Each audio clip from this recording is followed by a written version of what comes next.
Hola, hola, bienvenidos y bienvenidas a su podcast Desde tu Mirada. Hoy tenemos a la licenciada Antonia Segura. Bienvenida, Antonia. Gracias. Antonia nos va a contar hoy sobre la Ley General de Acceso de las Mujeres a una Vida Libre de Violencia. Antonia también tiene una maestría en Derecho Procesal Penal. Así es. Bienvenida, Antonia. A ver, cuéntanos. Gracias por estar aquí, Antonia. Sí, gracias por la invitación. Y a ver, cuéntanos de qué va esta ley. Pues bueno, antes que nada yo creo que es importante que conozcamos lo que es nuestro sistema penal en este momento, cómo funciona, para comenzar desde ahí y partir y conocer una ley que integra este sistema. Anteriormente nosotros nos regíamos por un sistema inquisitorio. ¿Qué significa? Era un sistema que no le daba oportunidad a las víctimas de tener una reparación del daño, o al imputado, que así se le conoce en el nuevo sistema, de que fueran reconocidos, que tuvieran el derecho de defenderse y de incluso de ostentar una inocencia.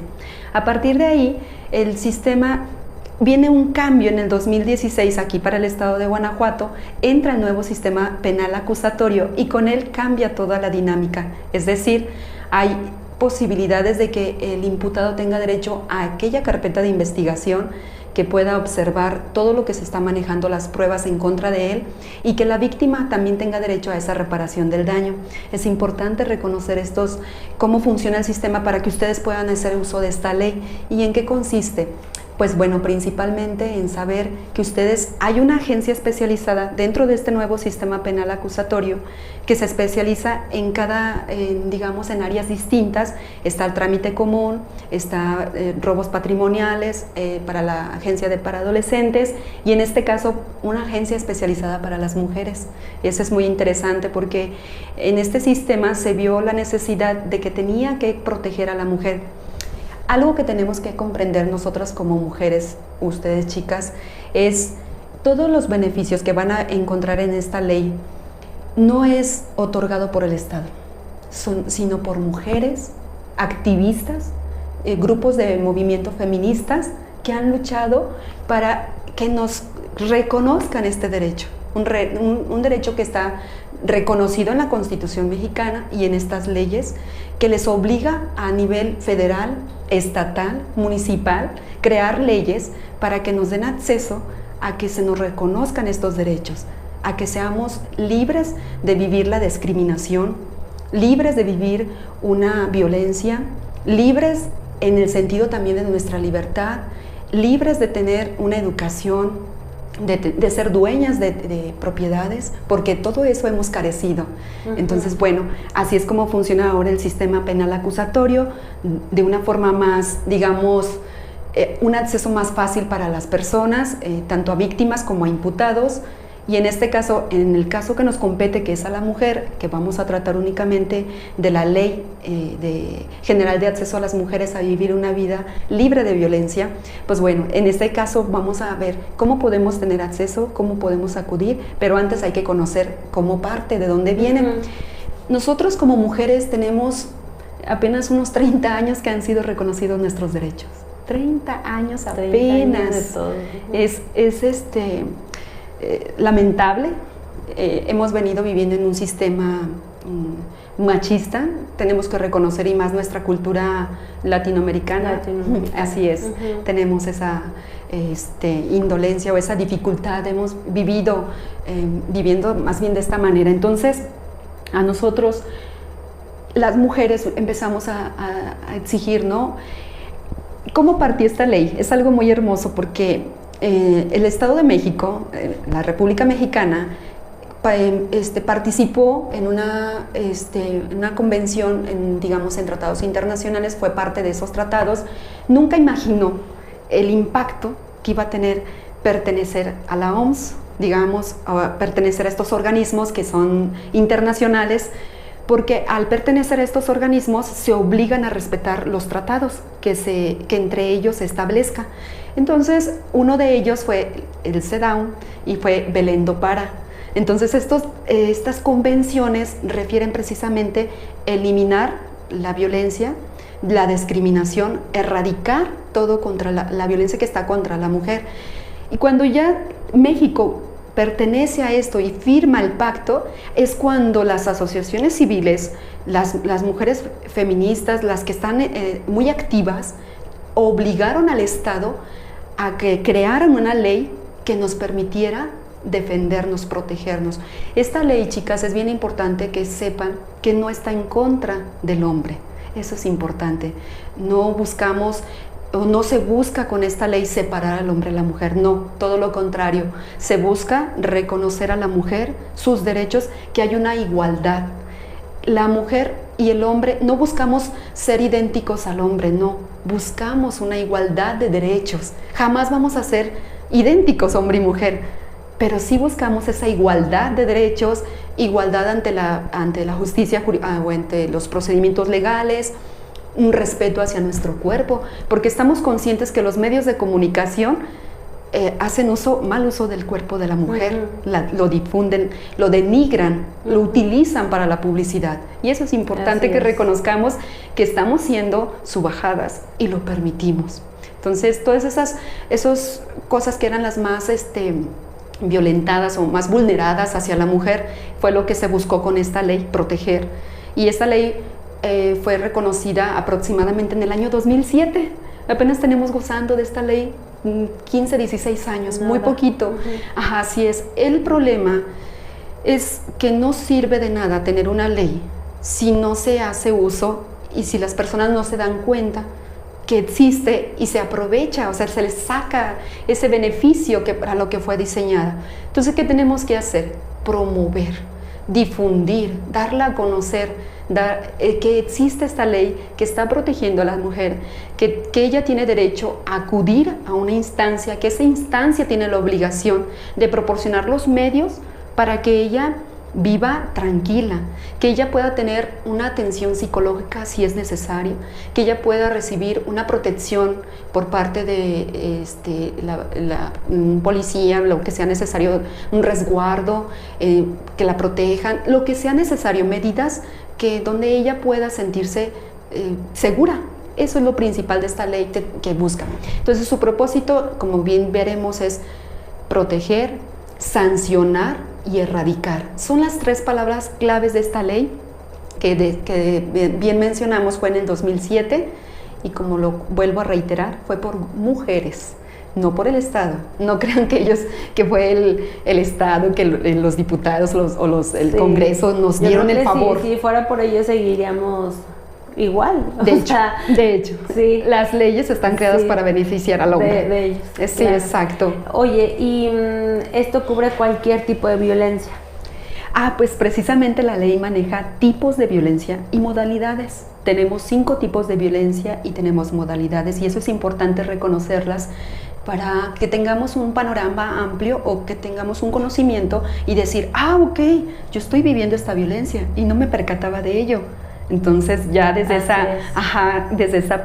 este parámetro, desde esta perspectiva, yo puedo tomar acción y sé a dónde tengo que dirigirme, que es lo más importante.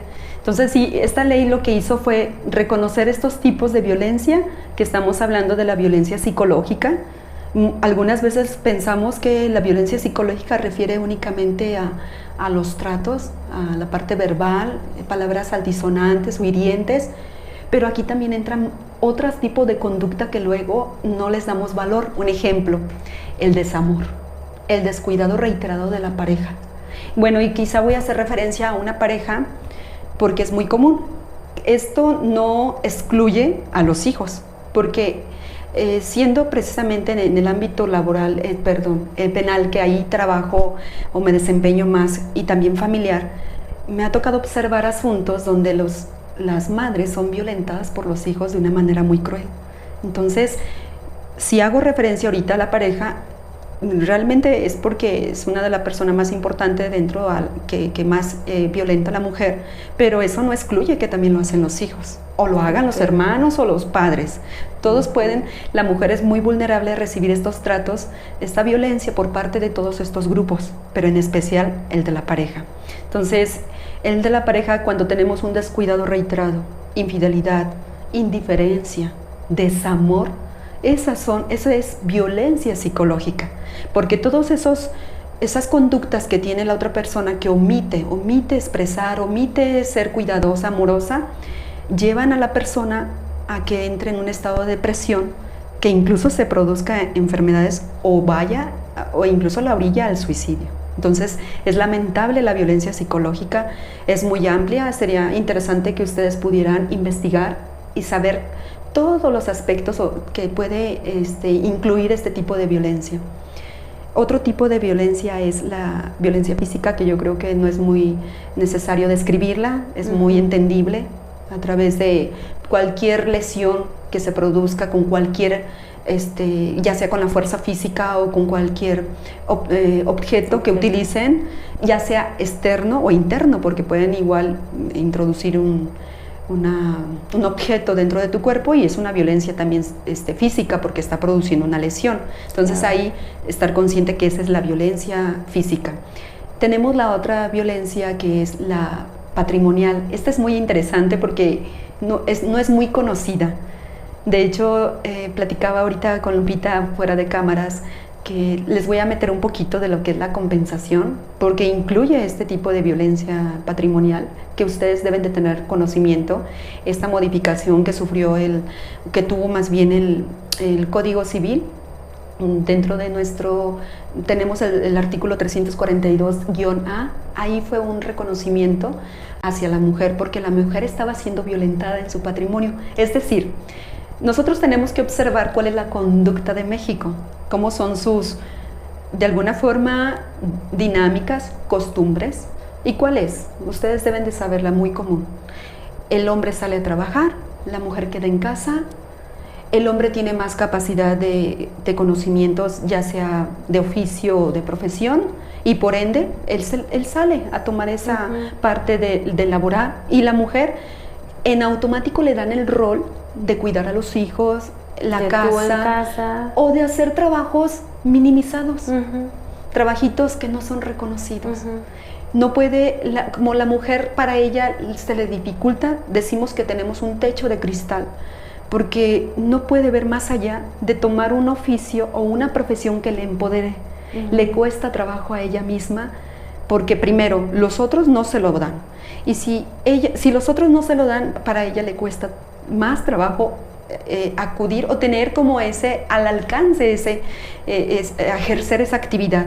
Por lo tanto, el hombre se dedica a hacer esta parte de ser el proveedor, por lo tanto es el titular, adquiere los bienes, él tiene la nómina, él tiene los beneficios en los seguros, de vida, de todo, él es el que está teniendo ese activo. Entonces, la mujer no aparece.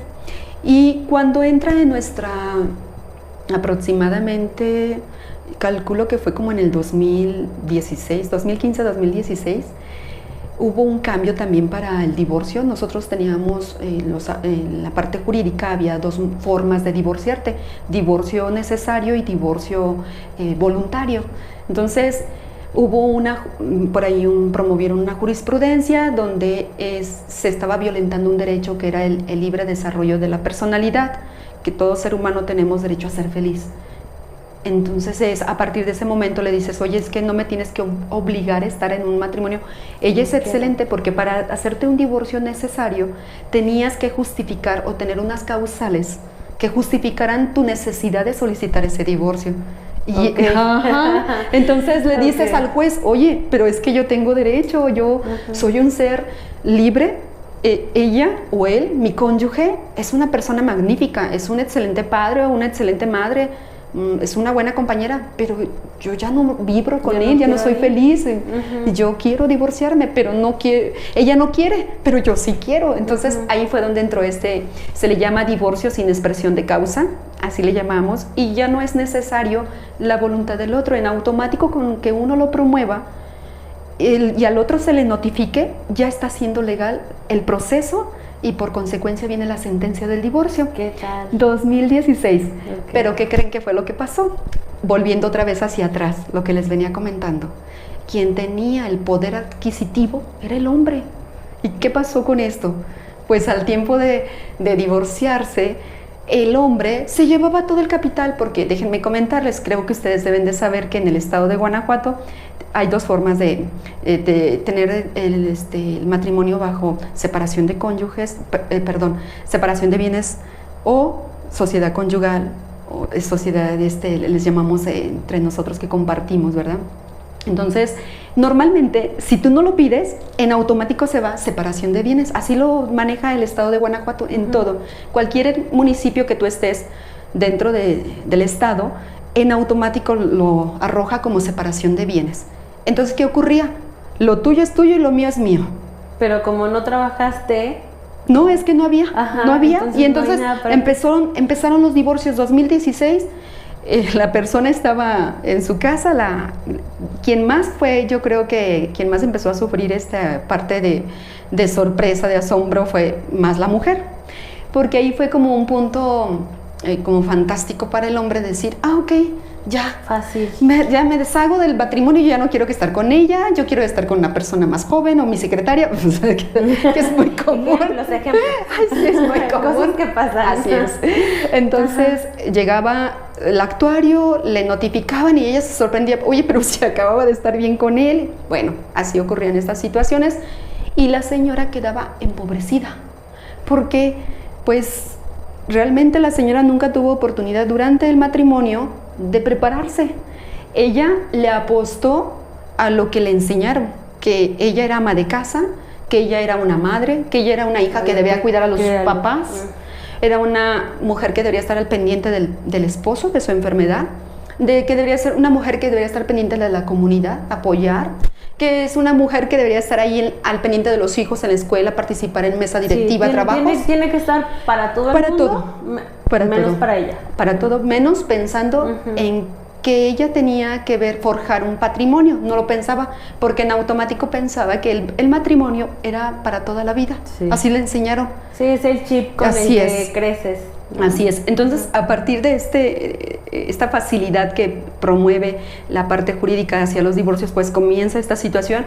Afortunadamente, vienen los amparos. Promueven amparos y dicen, espérame, no, es que está ocurriendo aquí una situación, me estás violentando un derecho. ¿Y cuál es el derecho? Yo tuve, durante todo este matrimonio, aquí yo trabajé, yo laboré. Que no se me haya remunerado es otra cosa.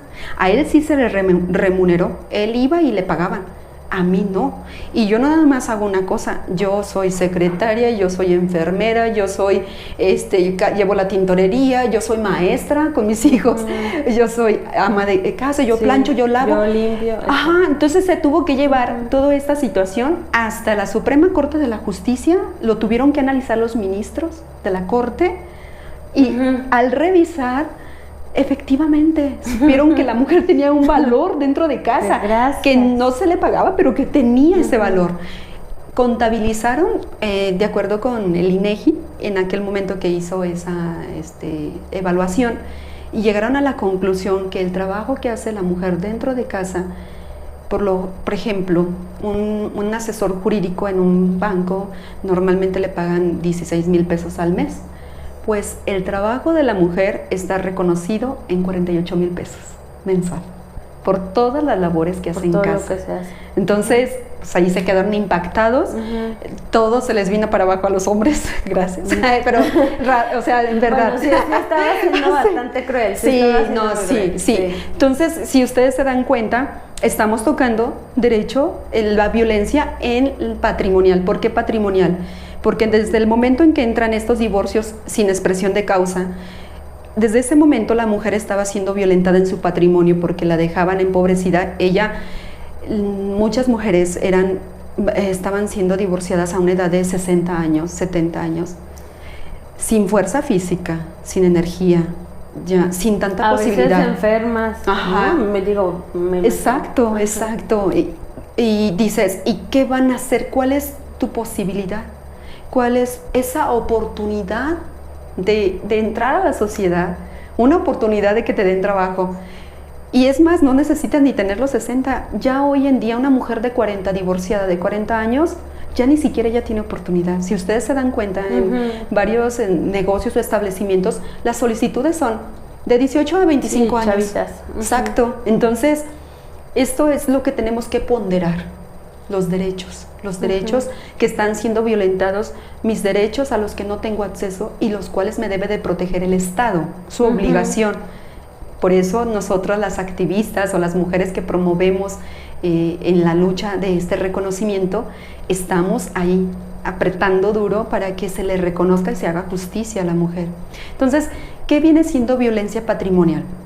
En este caso, violencia patrimonial sería que tú no tuvieras acceso a un abogado para que te orientara, que te diera esa buena asesoría, que te dijese, tú tienes derecho a tu patrimonio, aunque él tenga el título de una propiedad, aunque él tenga una pensión, que ya haya sido jubilado, o una pensión, aunque él reciba, no sé, rentas o tenga un capital en el banco, lo que sea, todo lo que represente un activo, eso no significa que tú no tengas derecho. Claro que tienes derecho. Si tú tomas la decisión de separarte, divorciarte, incluso no hay necesidad de divorciarte, incluso tú puedes promover este derecho de compensación, que viene siendo división de bienes patrimoniales. Tú tienes derecho a promoverlo aún sin divorciarte. ¿Y por qué? Por lo que sean las razones. Obviamente el abogado sabe cómo realizar este escrito, cuál fundamento presentar ante el juez para hacerlo efectivo. Entonces es esa parte, que reconozcas el beneficio que te otorga la ley y hagas uso de él.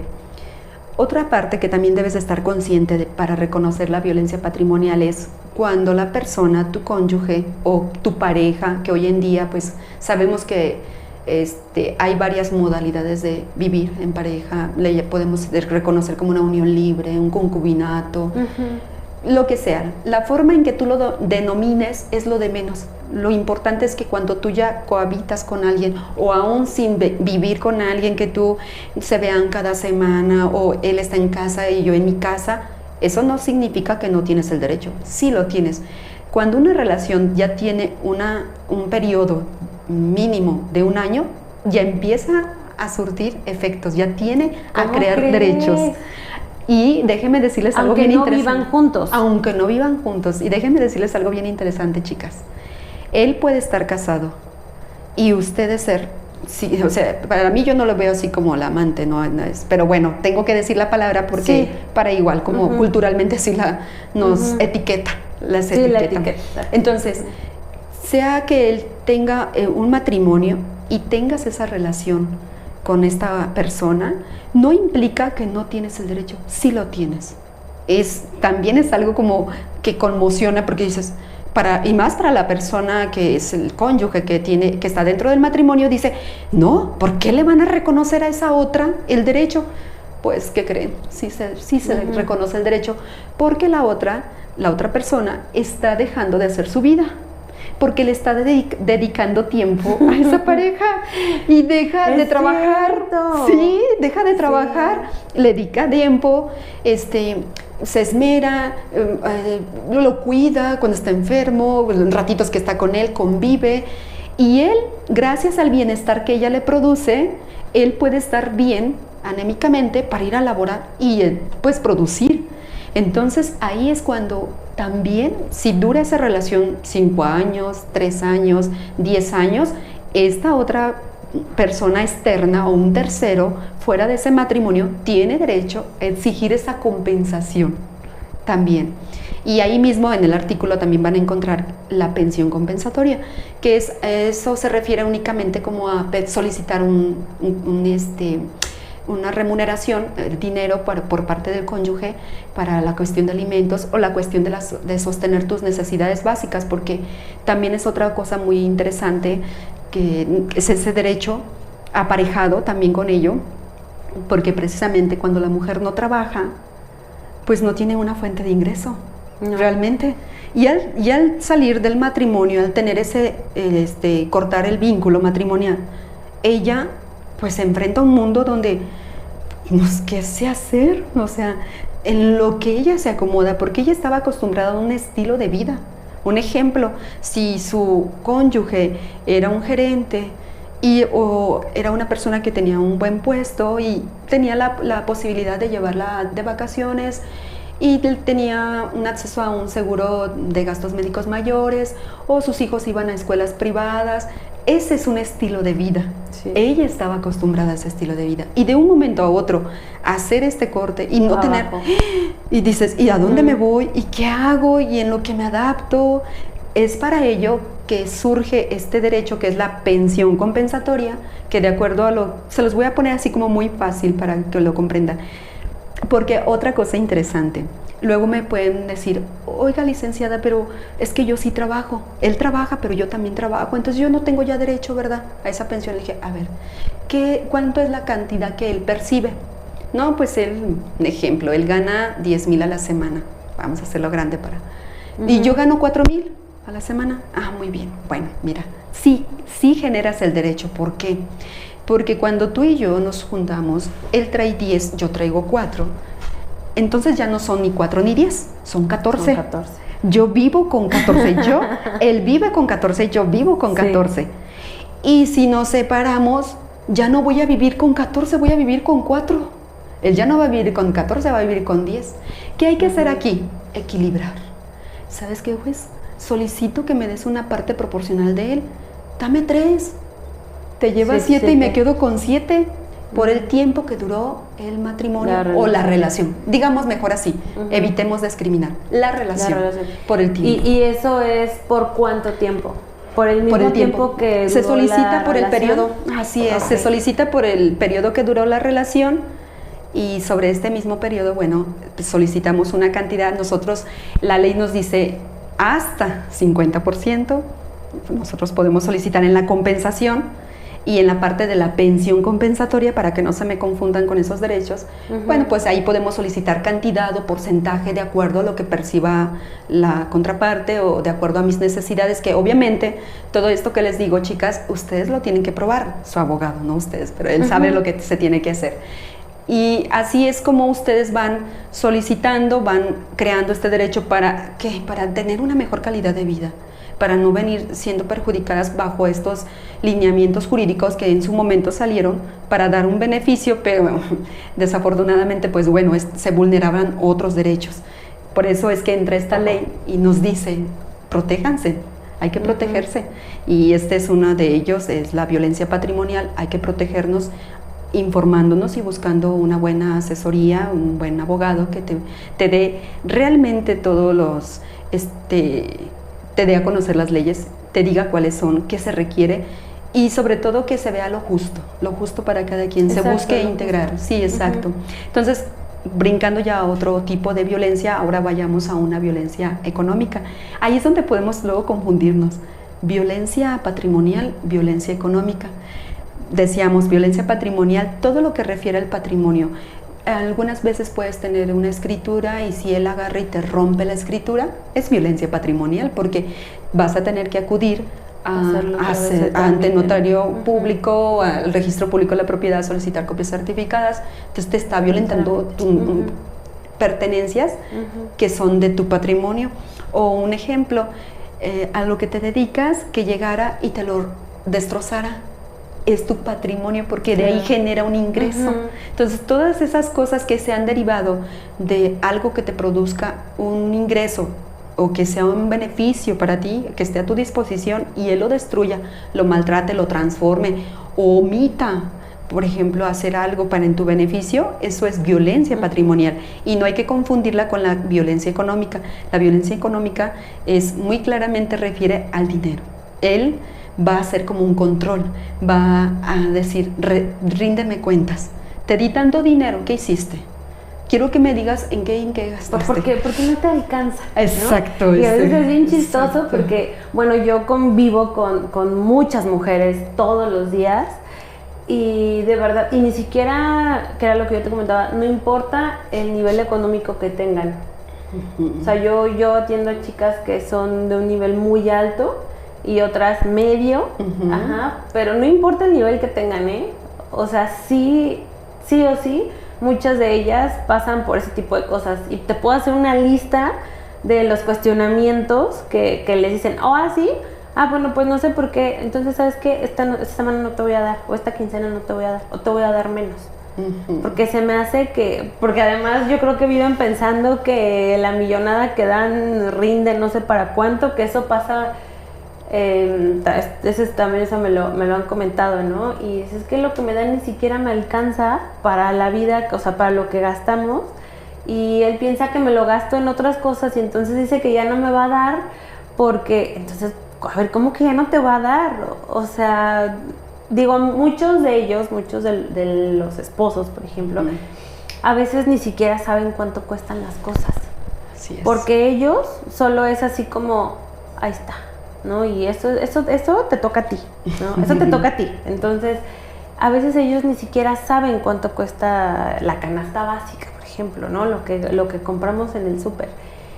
Y a veces, como que no les dan lo suficiente. Y todavía es como, pues yo no sé por qué no te alcanza. Pues eso te tiene que rendir, entonces no te voy a dar hasta la otra semana o hasta la otra quincena. Y yo, ¿y luego qué hiciste? ¿No? Porque iba así, ¿y luego cómo lo hiciste? O sea, ¿cómo? No, pues ahí es cuando empiezan a recurrir, ¿no? Pues le dije a mi mamá, le dije a mi papá o algo y así como, pero entonces no le pediste a él, o sea, no le volviste a decir, oye, ¿en serio no me vas a dar? O sea, no, se me hace de repente como increíble que les cuestionen tanto esa parte del dinero y ¿sabes qué? Que yo me di cuenta y por eso la importancia de verdad de que vinieras a explicarnos todo esto, porque yo me di cuenta, y me incluyo porque ahorita cosas que dijiste yo, ay, ¿a poco sí? ¿A poco sí se pasa? Cuando tenía mi academia tengo una amiga que se llama Ana y es psicóloga y ella me ofreció ir a darle una plática a las chicas sobre la violencia hacia la mujer, ¿no? Y las chicas no sabían, o sea, ellas pensaban, de verdad, no sé, a lo mejor el 90% pensaban que la violencia solo era que te golpeara el esposo. Y es que como no me pega, pues entonces no es violento. Pero cuando ella empezó a explicarles, así, no, mira, porque la violencia tal y la psicológica, y si te dice, o sea, empezó a explicarles y ella, es que entonces yo sí he vivido violencia porque a mí mi esposo tal, o porque a mí mi hermano tal, o mi papá, o sea, es increíble, ¿no? Así es. Que no sabemos que estamos siendo violentadas, por lo que también platicábamos, ¿no? Que lo normalizamos porque así hemos crecido. Así es. Porque así hemos crecido, o sea, desde chiquita te vas dando cuenta que no, pues que el niño sí puede, pero tú no, y tú tienes que servirle. Bueno, a mí la verdad no me tocó eso, pero sí son cosas los que roles, sí pasan, ¿no? roles de género. Mira, a ver, tú sírvele a tu hermano, tú dale a tu hermano, a tu papá, y el papá y los hermanos ahí nada más como sentados, así, sin mover un dedo. Desde ahí están violentando a la niña, ¿no? Desde ahí tú misma, mamá, estás violentando a tu hija. Discriminando. Y la estás poniendo en una charolita para que cuando crezca llegue alguien más y haga exactamente lo mismo que hiciste con ella. Entonces así crecemos y creemos que es normal. Así es. Creemos que es normal y porque además también muchas veces ven que el papá violenta a la mamá y entonces son como ese tipo de cadenas que se van siguiendo porque al final así creciste, así ¿no? Es. Y no sabemos qué es violencia y qué no, qué es normal y qué no. Pues no es normal que vivas triste, ¿no? No es normal que vivas con miedo, no es normal, o sea, merecemos vivir felices. Así es. Y libres. Libres. O sea, es algo que ni siquiera deberíamos estar pidiendo. Merecemos respeto. Ajá, lo merecemos. O sea, no, es algo que ni siquiera tendríamos que estar pidiendo. No, es por derecho que lo merecemos y ya está. Pero... No, y es en todos los ámbitos, fíjate, Lupita, y a mí me ha tocado incluso hablar con abogados, mismos jueces. Ellos denigran lo que hace la mujer, la labor de la mujer.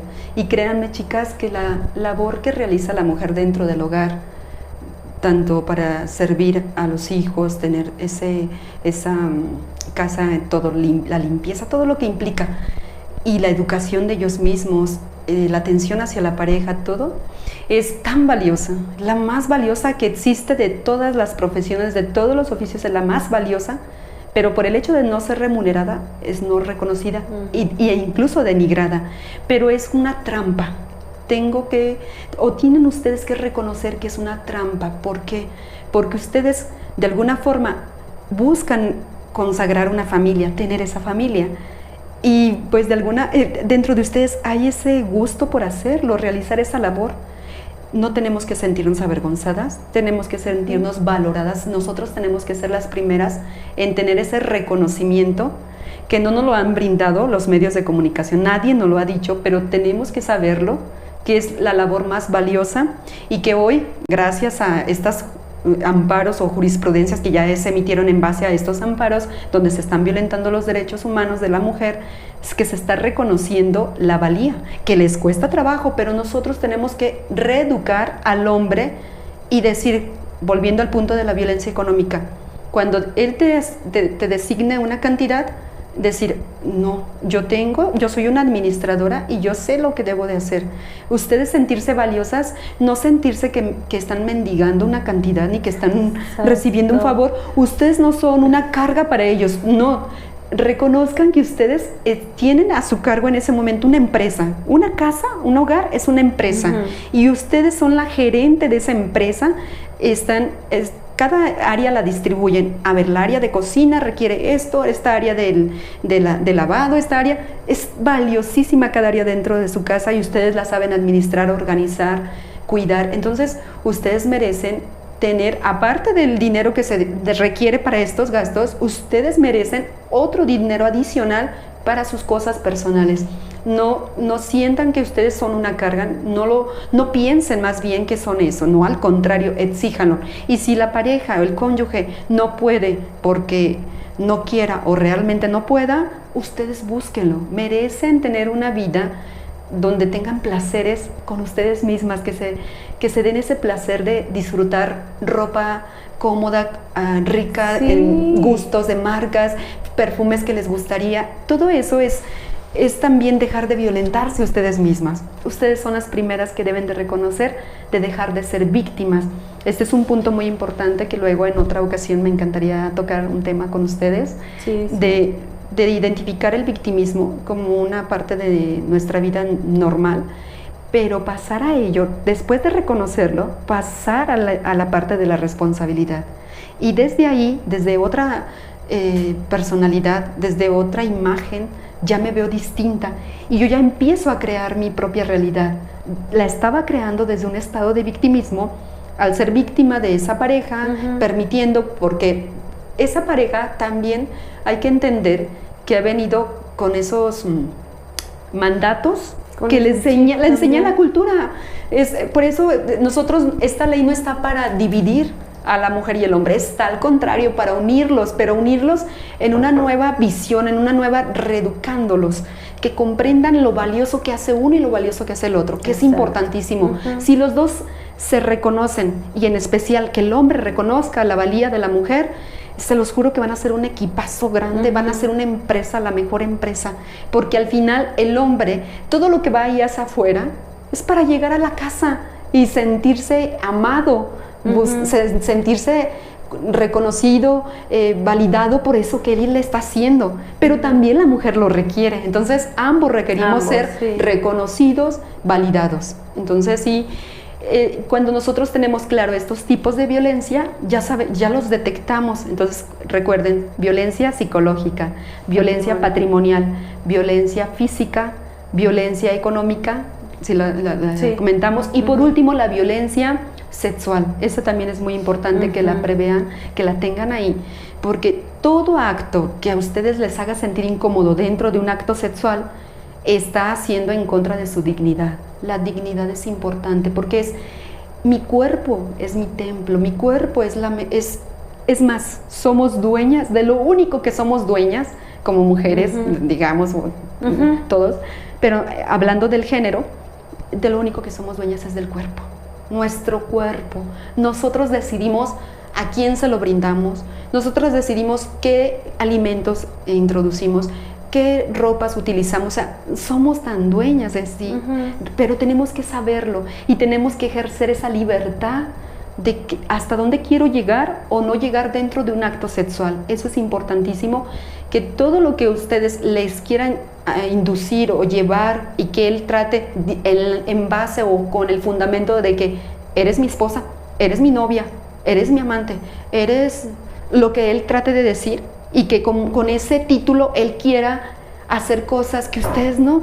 Y muchas veces a lo mejor no lo dice de una forma autoritaria, pero dice: ay, mi vida, es que si tú me quieres, dame esto, o si tú, ay, es que hazme esto, hazme tal cosa.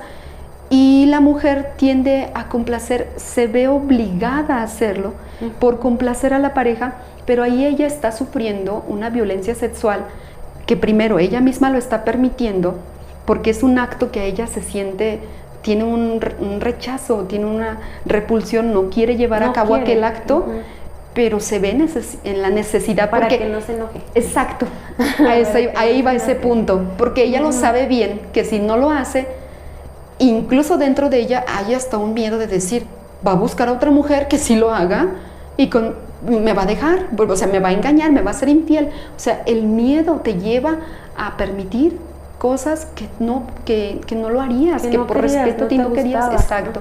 Esa es la violencia sexual. Entonces tenemos esos 5 tipos de violencia y tenemos modalidades. Las modalidades son también importantes que las reconozcamos, porque están ahí, están en los ámbitos. Es decir, violencia familiar, esa es una modalidad. Ahí, dentro de la familia, se ejerce una violencia de estos tipos que ya dijimos, de la violencia física, patrimonial, económica, sexual, y bueno, creo que por ahí se nos brincó una. Tenemos la violencia laboral, ahí también es muy recurrente. ¿Por qué? Por el hecho de ser mujer, te dan un salario menor que al hombre, ya en automático, y pueden estar ejerciendo el mismo cargo, pero o sea, ustedes deben de saberlo. Hay empresas que por el hecho, sí, ella le dan un cargo de dirección y le dan menos salario. Ahí está siendo una violencia laboral. Claro. Otra muy recurrente es el acoso sexual dentro de la empresa y hostigamiento sexual. Es importante que ustedes detecten esta figura. ¿Por qué? Porque luego la confunden. Si ustedes quieren ir a interponer una denuncia, tienen que saber qué es uno y qué es el otro. ¿Por qué? Acoso sexual es entre mis compañeros que me estén teniendo, lo que ya sabemos, esa parte de que me quieran tocar mi parte, o que delante de mí pronuncien una palabra referente al cuerpo que denigre a la mujer, que me inviten a algún lugar, que me estén haciendo como esta invitación, no te deja en paz, o que haga como actos delante de ti denigrantes, todo eso, lo que implique ese malestar dentro de ustedes. Eso es un acoso sexual, que sea referente a esa modalidad. Y el hostigamiento sexual es distinto. ¿Por qué? Porque ahí hay una autoridad.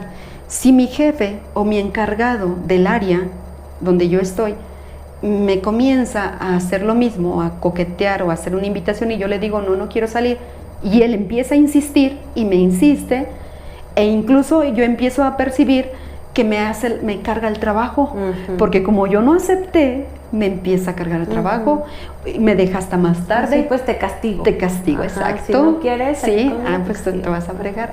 Y entonces te empieza a molestar para que de alguna forma tú te veas obligada a aceptar. Ese es un hostigamiento, porque hay una figura de autoridad que tú no puedes como debatir. O sea, para ti te cuesta trabajo, porque precisamente siendo mujeres nos enseñaron mucho desde niñas el respeto. No contradigas a tus padres y respeta a tus maestros. O sea, nos metieron la figura de la autoridad como si fuese algo como un dios. Para nosotros las mujeres en especial tenemos ese conflicto con la autoridad. Nos cuesta trabajo cuestionar. Cuando vamos al médico, no vamos tan lejos, ¿no? O sea, si el médico te dice algo y te quiere regañar, ahorita vamos a entrar también esa modalidad de violencia. Esa dinámica ante una autoridad que tenemos nosotros las mujeres de subajarnos, someternos, quedarnos calladas, es lo que ocurre muy seguido.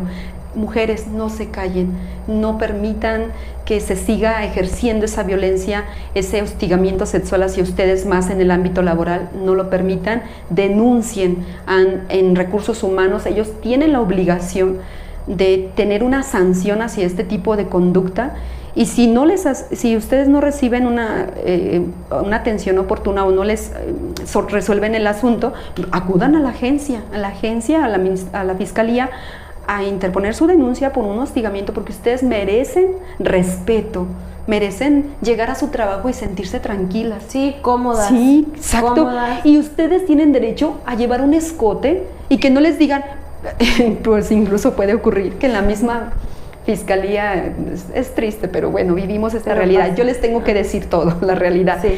Que pueden llegar a la agencia, y mismas mujeres, porque la agencia especializada de la mujer está constituida por personal femenino, es una obligación por parte de esta ley que les solicitan o les requieren que haya mujer que atienda a la mujer para que empatice. Eso te iba a decir, para que tenga empatía. Empatía y que se sienta en confianza de manifestar el acto de violencia. Okay. Entonces, ahí mismo ella es otra, ¿cómo nos van conectando las modalidades de violencia? Esa le llamamos violencia institucional. Cuando tú llegas a la fiscalía, a una agencia especializada, a cualquier dependencia donde tienen la obligación de protegerte y te ignoran o minimizan el acto y dicen, no, esto no es violencia. Ay, señora, ¿cómo no quiere que le digan cosas? Mira nada más cómo anda escotada, mira nada más la falda que trae bien corta. Pues ¿quién no le va a decir? No, somos libres de vestirnos como exacto, tenemos ese derecho. Y eso no les faculta al hombre para que tengan el derecho de violentarte, de hacer ese abuso.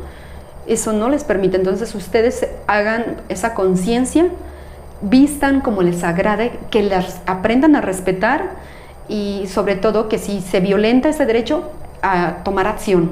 Nunca, no se queden ahí, no se queden con el temor, el miedo de que las despidan del trabajo, porque puede ser causa, todo puede ocurrir, pero no importa, porque si ustedes aprenden a accionar, a ejercer este derecho,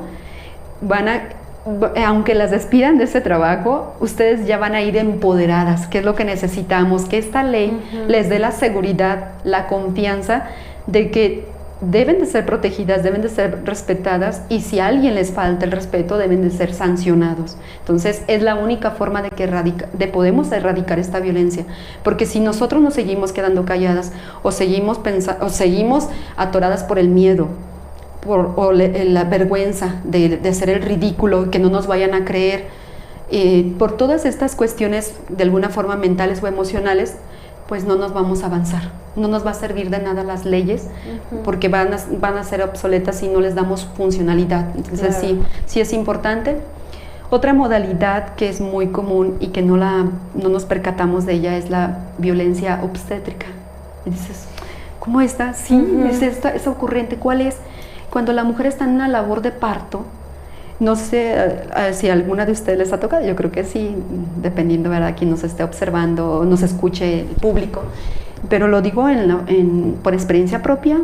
Yo me tocó escucharlo, yo tengo 2 hijos, y cuando estaba en labor de parto, escuché a un médico, una señora gritaba desesperada pues se estaba sintiendo muy mal, y el médico literal le gritó, o sea, ya cállese señora, así debería estar gritando en aquel acto, así como lo gozó, aguántese.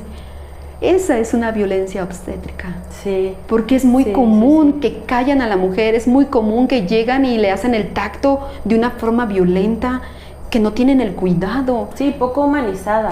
Exacto, cuando estás en un acto tan maravilloso de la vida, estás engendrando, dando a luz. Es muy chistoso porque sí, la verdad es que es increíble lo que podemos hacer, pero también es doloroso. Entonces, bueno, yo me acuerdo del tacto y es bastante incómodo. A mí la verdad es que no me pasó nada así feo, pero el tacto es incómodo. Exacto. Y todavía que lleguen y te lo hagan de mal manera y así abrupto. No, pues sí debe ser horrible. Exacto, sí. Traumático, yo exacto, creo. Sí, entonces tenemos que estar nosotros alerta, conscientes, de compartirlo con nuestras hijas, con nuestras hermanas, con las vecinas, con todas las mujeres que podamos compartir esta información y decir, si están en un estado así, evita que te vulneren, evita que te maltraten, no debes de recibir esas palabras, o sea, que te ridiculicen, que te minimicen tu dolor, porque jamás ni siquiera la misma mujer, porque en ocasiones la propia mujer también es quien violenta a la mujer. Nadie tiene derecho a minimizar tu dolor, y menos en un parto, jamás, nadie, porque solamente tú sabes lo que tú estás poniendo en riesgo, tu vida. De hecho, chicas, estamos poniendo en riesgo nuestra vida para dar vida. Entonces, al contrario, nos merecemos ser tratadas como unas reinas. En ese momento nos merecemos una medalla de oro, porque nuestro cuerpo está dando lo mejor de sí para permitir ese nacimiento. Entonces debe de ser tratado con mucho amor, para que nosotros tengamos esa confianza de soltar y que todo salga excelente.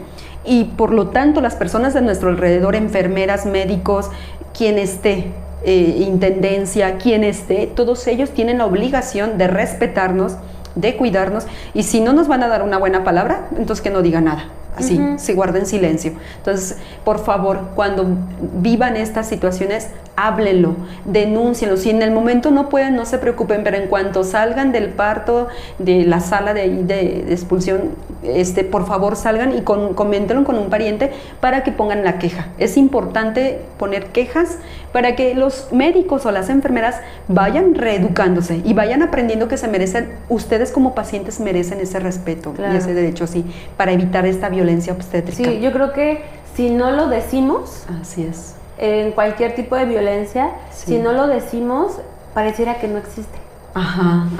Entonces tenemos que decirlo, para que, en este caso, por ejemplo, los especialistas en la salud, los médicos y demás, pues ellos se den cuenta de que no está bien, ¿sale? Porque además, yo no me puedo imaginar que si ya tienes mucho dolor, o sea, imagínense, si ya tienes mucho dolor y todavía estar aguantando que una persona te esté diciendo ese tipo de comentarios, y otros tantos peores que he escuchado, que les dicen, ¿qué pasa? O sea, ¿por qué lo hacen?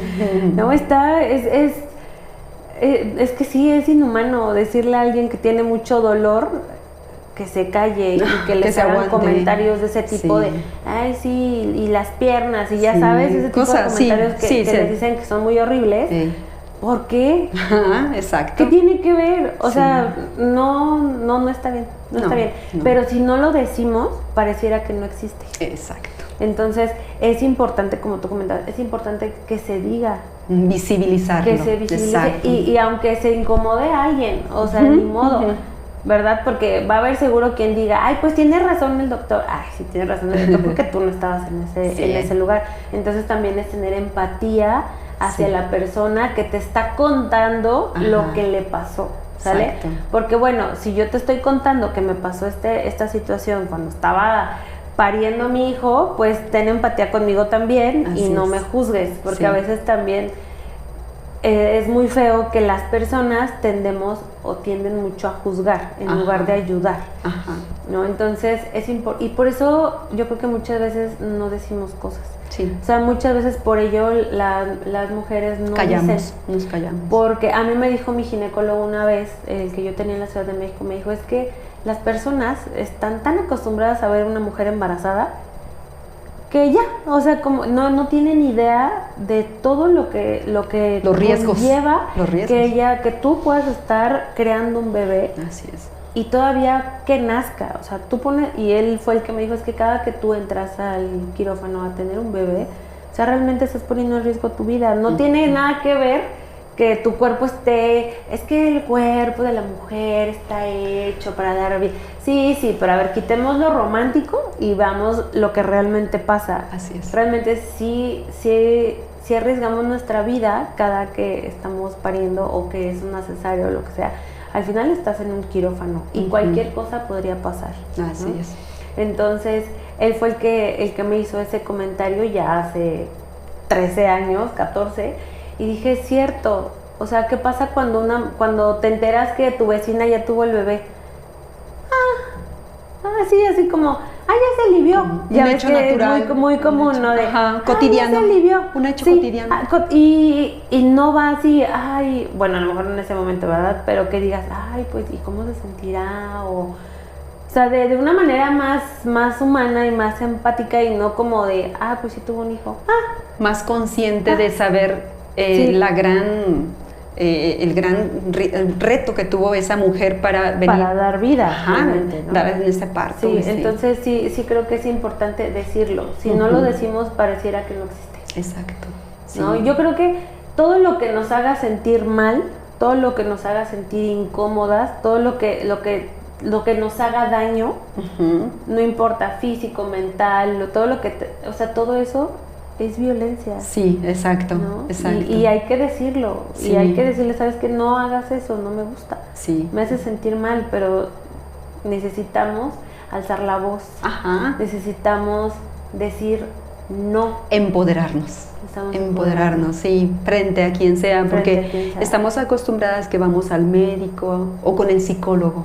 Estamos ante una persona que tiene conocimiento de una profesión y esa persona cree que por el hecho de tener conocimiento le da la facultad para ningunearte, para darte órdenes y tú las acatas porque es que él es el que sabe, por ejemplo, señora, ¿por qué ha tomado café? ¿Por qué toma esto? ¿Y usted qué le pasa? ¿No se cuida así?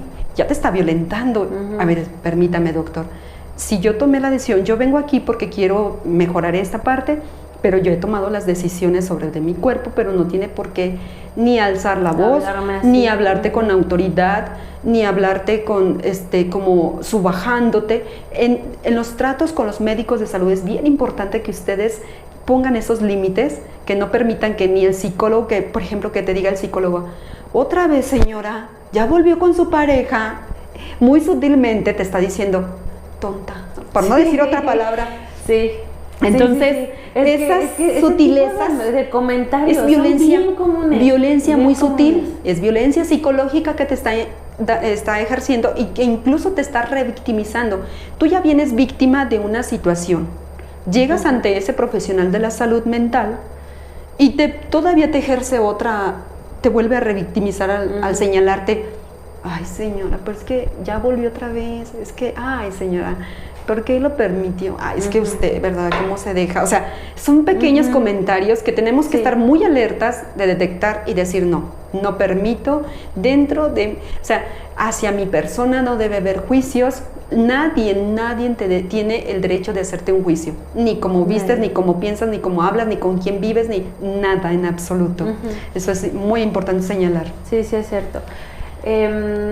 Oye, Antonia, y por ejemplo, bueno, yo creo que ahorita esperemos que muchas personas vean o escuchen este capítulo.